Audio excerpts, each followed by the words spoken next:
और जैसा कि आपने पूर्व वक्ताओं को सुना, देश की राजनीति, राज्य की राजनीति के बारे में बहुत विस्तार से हमारे पूर्व वक्ताओं ने अपनी बातों को रखी है। आज जिस विषय पर हम सम्मेलन बुलाए हैं, इस विषय पर भी हमारे वक्ताओं ने बहुत विस्तार से अपनी बातों को रखा है। मैं समझता हूं कि बहुत ही ध्यान से आप लोग सुन रहे थे, समझ भी गए होंगे। आगे जिस बात को समझना जरूरी है, जिस बात को सुनना जरूरी है, वो बात यह है कि आज हम वीर बिरसा मुंडा की धरती, सिद्धू कानू चांद भैरव नीलांबर पिताम्बर ठाकुर विश्वनाथ सहदेव शेख भिखारी की धरती में हम अपनी आवाज को, अपना हक अधिकार के लिए आंदोलन को निरंतर आगे बढ़ाने का प्रयास कर रहे हैं। और ये सम्मेलन संख्या के लिहाज से बहुत छोटा आपको लग सकता है, लेकिन इसका उद्देश्य बहुत बड़ी है, इसका उद्देश्य व्यापक है। मैं इसलिए इस बात को कह रहा हूं क्योंकि हम उस राज्य के लोग हैं जिस राज्य को सोने की चिड़िया कहा जाता है।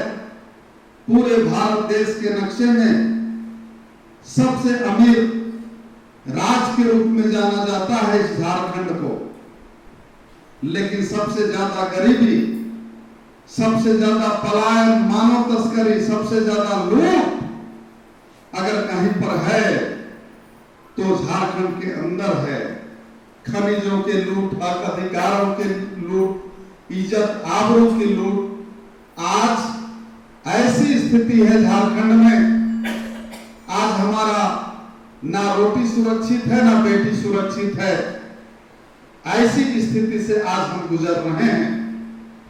तो इसीलिए मैं कह रहा हूं कि हमारा जो ये सम्मेलन है, ये सम्मेलन झारखंड को बचाने का सवाल को लेकर के है।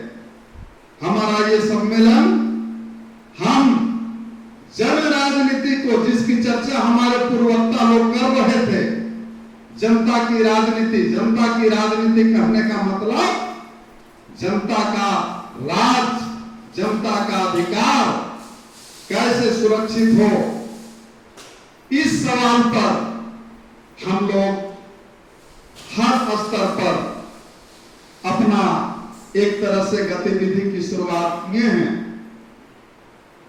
हम अभी पूरे राज्य में नहीं फैल पाए हैं, ये भी सच्चाई है, लेकिन हम चाहते हैं कि राज्य का जो दुर्दशा है, राज्य की जो बदहाली है जनता की, इस बदहाली से राज्य की जनता को निकालने के लिए हमारे पास एक व्यापक प्लानिंग है।